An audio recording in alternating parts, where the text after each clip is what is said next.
Hello everyone. तो आज हम आप लोग को एक स्टोरी सुनाने जा रहे हैं। उस स्टोरी में ये है कि किस तरह से एक लड़की का लाइफ चेंज हो जाता है सिर्फ एक स्टोरी की वजह से। तो बिना टाइम वेस्ट किए स्टोरी पे आते हैं।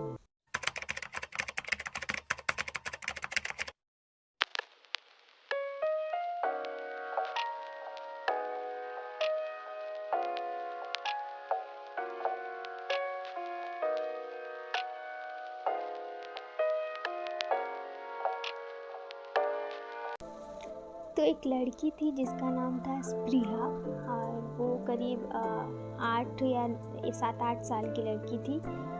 वो अपने मम्मी पापा और अपने दादी के साथ रहती थी। वो एक ऐसी जगह में रहती थी जहाँ पे पीछे उसके घर के पीछे काफ़ी ज़्यादा जंगल एरिया था। उसके पापा का ट्रांसफ़र वैसे जगह में हुआ था, तो उसको क्वार्टर ऐसा जगह मिला था जहाँ काफ़ी जंगल रहता है।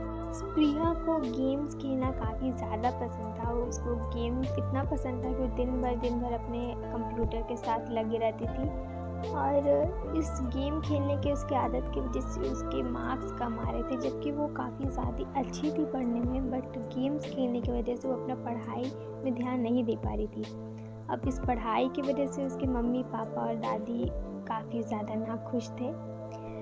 उसके मम्मी पापा हमेशा बोलते थे उसे पढ़ाई पे ध्यान देने के लिए, बट एज़ यूजुअल नहीं सुनती थी वो। एक बार क्या हुआ कि उसकी दादी ने उसे एक स्टोरी सुनाया। उसकी दादी हर रोज़ रात को उसको स्टोरी सुनाती थी, उसके बाद सुला कर जाती थी। तो एक बार उसकी दादी उसको एक स्टोरी सुनाती है। वो स्टोरी ऐसा रहता है कि काफ़ी टाइम पहले जब दादी अब छोटी थी, तो उनका जो गांव था, उनके विलेज में एक अफवाह फैला हुआ था कि एक डीमन लाइक कोई राक्षस, ठीक है, एक राक्षस होता था जिसकी 4 आंखें थी, और वो उन बच्चों को उठाकर ले जाता था जो कि गेम्स खेलते थे। वो जो डीमन था वो गेम्स का जो आवाज़ होता है उससे अट्रैक्ट हो जाता था, उस साउंड से अट्रैक्ट होकर वो उस बच्चे को ले जाता था। ऐसा कहानी जो दादी है वो प्रिया को सुनाती है। इस कहानी को सुनकर प्रिया एज यूजुअल बच्चों की तरह इग्नोर कर देती है कि डीमंस और राक्षस कुछ नहीं होते हैं। दूसरी रात जब उसकी दादी चली जाती है उसको स्टोरी सुनाकर सुलाकर, तो प्रिया फिर उठती है और अपने कंप्यूटर के पास जाती है और गेम्स लगाने लगती है। जब वो गेम खेलने लगती है तो उसका नज़र उसके विंडो पे जाता है। उसके विंडो से पीछे का जितना भी ट्रीज़ और जो जंगल एरिया है उसका पूरा अच्छा व्यू दिखता था पूरा। उसका नज़र जाता है उसके विंडो पर, और उसके विंडो से सीधे नीचे जंगल के एरिया की तरफ 4 आंखें दिखती हैं। अंधेरे में 4 आंखें चमकती हुई दिखती है।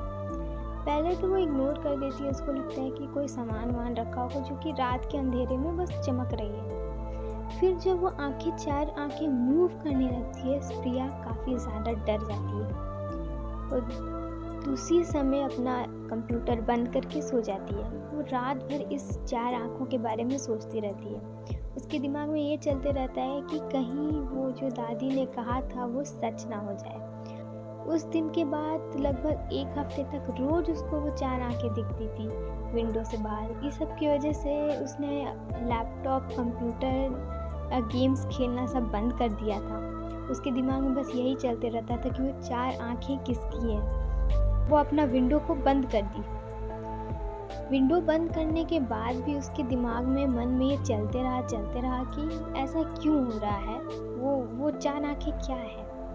उन 4 आंखों की वजह से प्रिया ने गेम्स खेलना छोड़ दिया था और वो पढ़ाई में ध्यान देने लगती है। कुछ दिन के बाद जब उसका रिज़ल्ट आता है तो उसके मम्मी पापा काफ़ी ज़्यादा खुश हो जाते हैं। दादी भी उसकी काफ़ी ज़्यादा खुश हो जाती है, और फिर उस रात प्रिया को वो 4 आंखें नहीं दिखती हैं। फिर प्रिया के दिमाग में ये चलने लगता है कि क्या उसे वो 4 आंखें सिर्फ इसीलिए दिख रही थी क्योंकि वो गेम्स खेलती थी।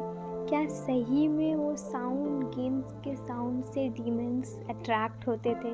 वो बहुत ज़्यादा कंफ्यूज हो गई थी, और उसने सारी बातें रात को अपनी दादी को सुनाया।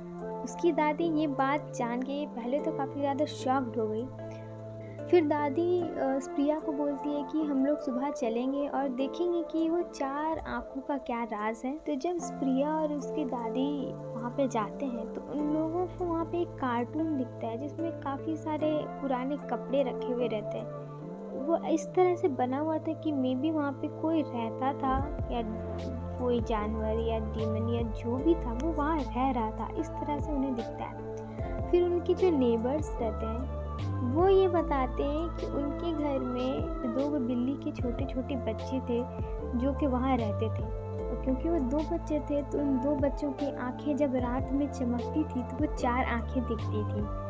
तो आज ये कहानी यहीं तक। क्या आपके साथ भी हुआ है कि आपको कोई कहानी सुनाया गया और वो कहानी आपके साथ रियल लाइफ में वो घटना घटी हो? अगर आपके साथ ऐसा हुआ है तो कमेंट करके ज़रूर बताइएगा, और ये कहानी कैसा लगा ये भी बताइएगा। और पूरा वीडियो अभी तक देखने के लिए थैंक यू।